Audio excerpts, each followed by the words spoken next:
अस्सलाम वालेकुम dear students, hope you are fine. क्या हाल चाल है आप लोगों के? ठीक ठाक हैं। अच्छा जी, इस वीडियो में हम एक क्वेश्चन डिस्कस करने जा रहे हैं जो कि एरिया से रिलेटेड है। तो देखिएगा इसकी स्टेटमेंट क्या है। Area of square M N O P is 1, Q is the mid point of M N and R is the mid point of N ओ।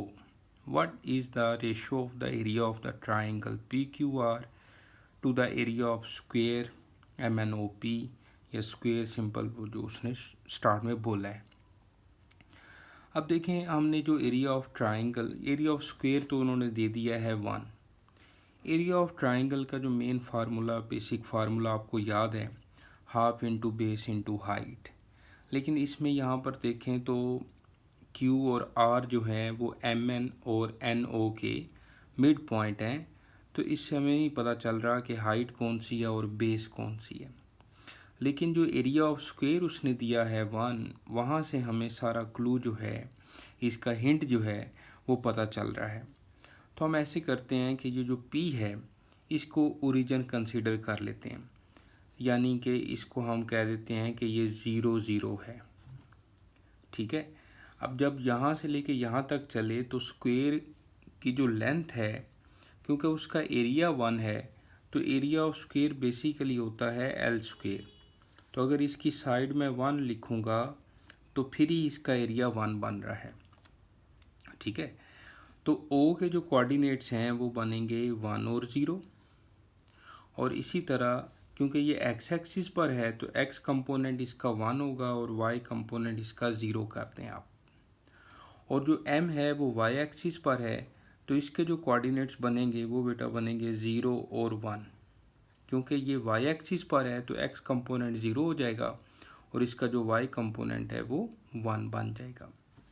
और इसी तरह यहाँ से लेके यहाँ तक आप अगर ये वाला हॉरिजॉन्टल डिस्टेंस 1 और फिर वर्टिकली डिस्टेंस 1, तो जो n के कोऑर्डिनेट्स हैं वो 1, 1 बन जाएंगे, क्योंकि x भी इसका 1 है और y भी इसका 1 है। तो n के जो कोऑर्डिनेट्स हैं वो 1, 1 बन जाएंगे।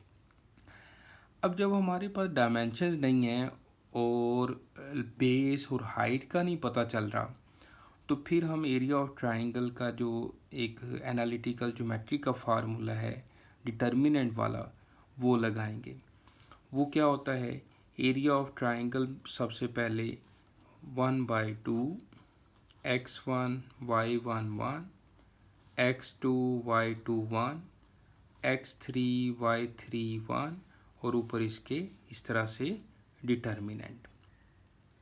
अब x1 y1 हम p कह लेते हैं 0 0 और उसके बाद r और q चाहिए हमें, क्योंकि स्क्वायर का एरिया तो पता है लेकिन ट्राइंगल का एरिया हम पहले फाइंड करेंगे, क्योंकि उन दोनों में हमने रेशो बतानी है। तो r देखें तो n और o का मिड पॉइंट है।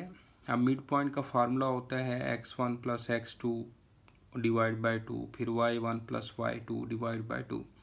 तो 1 प्लस 1 करें 2, 2 को 2 से डिवाइड करो तो 1 आ जाएगा। फिर 1 प्लस 0 1, 1 को 2 से डिवाइड किया तो 1/2। तो r के जो कोऑर्डिनेट्स हैं वो 1, 1/2 आ जाएगा। इसी तरह Q जो है वो इसका MN का मिड पॉइंट है, तो ये मिड पॉइंट के कोऑर्डिनेट्स फाइंड करते हैं। तो 0 प्लस 1 1, 1 को डिवाइड बाई 2 करें तो 1/2। फिर 1 प्लस 1 यानी कि y1 प्लस y2 और 2 आएगा, 2 को 2 से डिवाइड करें तो 1 आ जाएगा। इस तरह Q के जो कोऑर्डिनेट्स हैं बेटा वो 1/2 और 1 आए हैं, और R के जो कोऑर्डिनेट्स हैं वो 1 और 1/2 आए हैं।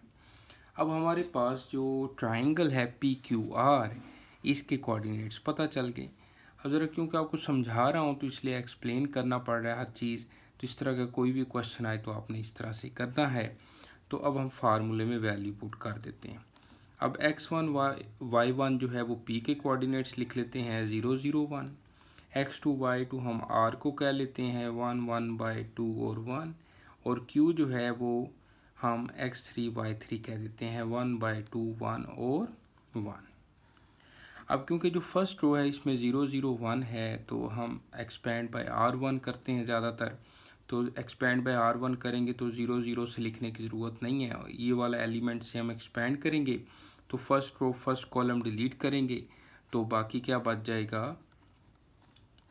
1 1/2 1/2 और 1।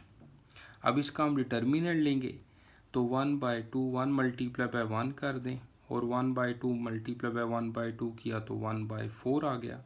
इसको सॉल्व कर लें तो ये आ जाएगा। ये जो ट्राइंगल शेप है ये एरिया को डिनोट करती है, ठीक है, ये एरिया को डिनोट कर रही है।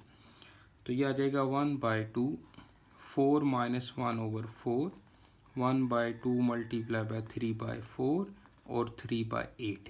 बेसिकली 3/8 जो है वो एरिया ऑफ ट्राइंगल PQR आया है।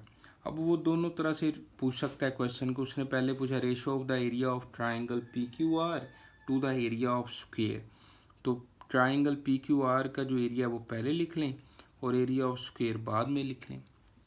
अब रेशो में 3/8 डिवाइड बाय 1 है ना, तो आप इसको 3:8 भी लिख सकते हैं। जैसे मतलब 8 इधर जाके मल्टीप्लाई भी हो जाएगा, ऐसे समझ लें आप, या इस तरह से समझ लें कि 3/8 को डिवाइड कर रहा है 1 तो उससे कोई फ़र्क नहीं पड़ता, ये 3/8 ही रहेगा। तो 3:8 इसका आंसर है। अगर वो कहता कि what is the area ratio of the area of square to the area of triangle, फिर स्क्वेयर का एरिया हमने पहले लिख लेना था और ट्राइंगल का एरिया बाद में लिख लेना था और फिर इसकी रेशो बन जानी थी 8:3। तो उस तरह से फिर चार्ली ऑप्शन बनना था। लेकिन अभी उसने क्योंकि पहले ट्राइंगल का एरिया और फिर बाद में एरिया ऑफ स्क्वेयर का है, तो इसलिए इसका जो आंसर है करेक्ट ऑप्शन बनती है 3/8 बनती है। ओके बेटा, तो ये बहुत इम्पोर्टेंट क्वेश्चन है आगा खान के लिए भी, जनरल मैथ बेसिक मैथ के लिए भी ये इम्पोर्टेंट है।